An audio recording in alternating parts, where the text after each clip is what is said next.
And we'll do half fire log on the second side. And we're just about a half an hour into the practice, so you're doing wonderful. I like how you're flexing your toes.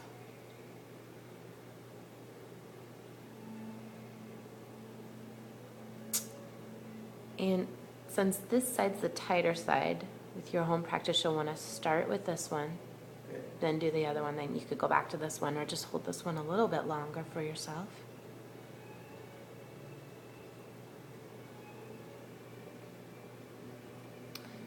Good. Release your leg, cross your ankles, and step or jump back into dog or high push-up, whatever's gonna be more natural for you to get into, and move through vinyasa.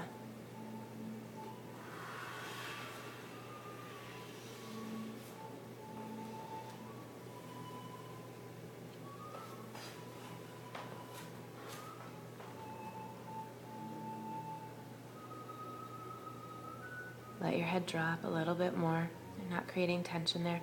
Release your knees down on your yoga mat, knees right next to each other, and move into half hero's pose. So walk your hands back towards your feet. If you want to use that blanket underneath the tops of your feet, you're welcome to. And you choose which foot you want to step out first. And this will help to stretch your quadriceps, your thigh muscles. So your knee's actually bent for this one. There you go. Perfect. Hands behind you. Press down and lift your hips up. As you keep pressing your left knee towards your yoga mat. So your left knee is really coming off the mat. Keep pressing it down. Even if you don't lift as high, that's okay. Feel your knee come back down on the mat. Go one more breath in. That's perfect.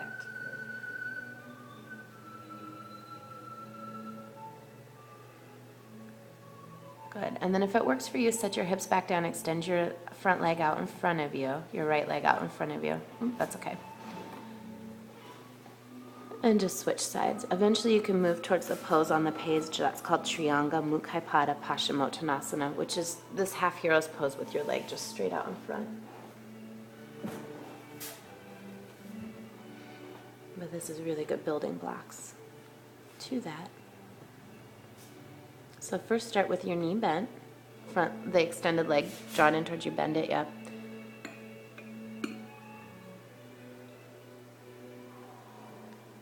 One more inhale, and then exhale. See if you can set your hips down on the inside part of your right foot, and now extend your left leg out long. Good. Rock equal weight onto both hips, sit up very tall. And then exhale, bow a little forward. So this is that Trianga Mukha Pada Paschimottanasana. Is that pulling too much on your knee? I just need to. Might be the blanket underneath too. Turn the foot. Okay. Ideally, you're a little bit more on the top of the foot than where you are now, but that's all right. Baby steps, right?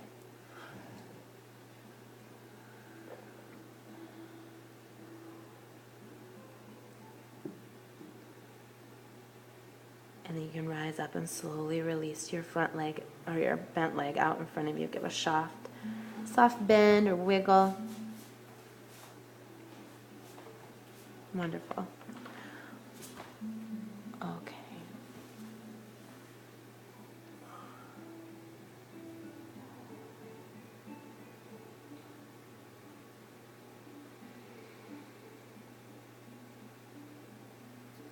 Lift your toes up towards the ceiling.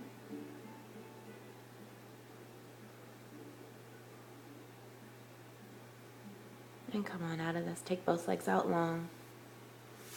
You could always take a vinyasa here if you wanted to extend your practice, but for today I think it's okay just drawing your foot to the inside part of your leg for Janu A. Sit up very tall. Good active front leg. And when you're ready, bow forward. A little cramp? Okay. Take your time. That sounds good.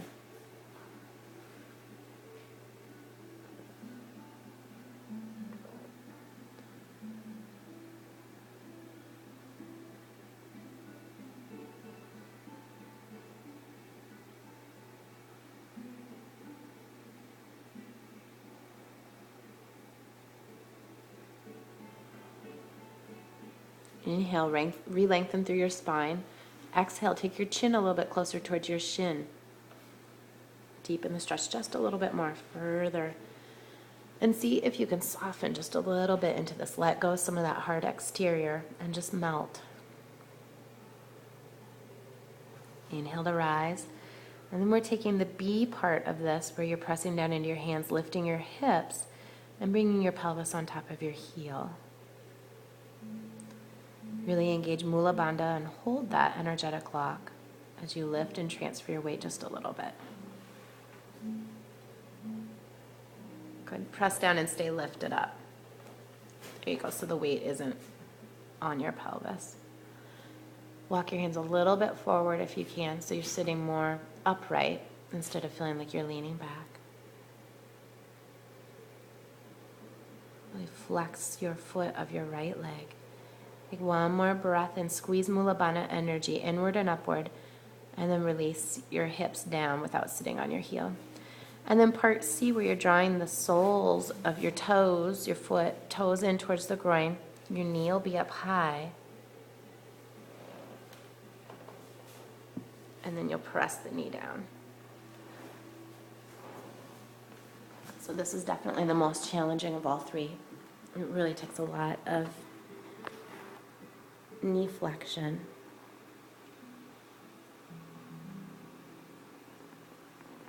And exhale, come on out of this. Shake your body out. We're going to do the same thing on the second side now. You're going to love the camera work on this. It's not going to make you dizzy at all. Real professional. Get a tripod for it. That's all right. I really should. In fact, I think there's one downstairs. I should just do that. Oh, this is crampy. Okay. That side just doesn't want to go, and that's all right.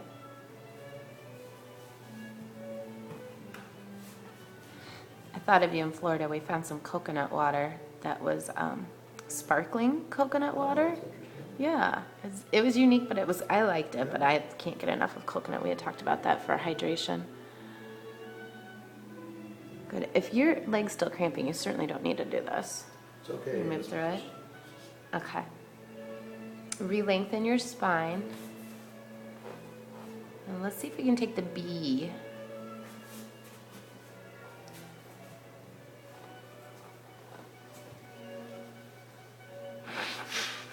Walk your weight a little bit more forward so your pelvis is more on top of your foot. More towards the front arm there. And ideally, your heel would be pulled in a little bit more towards your groin. Do you remember how we talked about, there it is, how the heel kind of fits perfectly into the base of the pelvis. Take one more breath and really squeeze Mula Bandha energy inward and upward. And slowly release your hips back down on the ground. Reach in for the inside part of your foot and pull your top of your foot towards your groin, or your, I can't think what this is called. Yeah, kind of toe pads and ball of the foot. That's what I was looking for. And then gently guide your knee down. Relax the muscles of your face.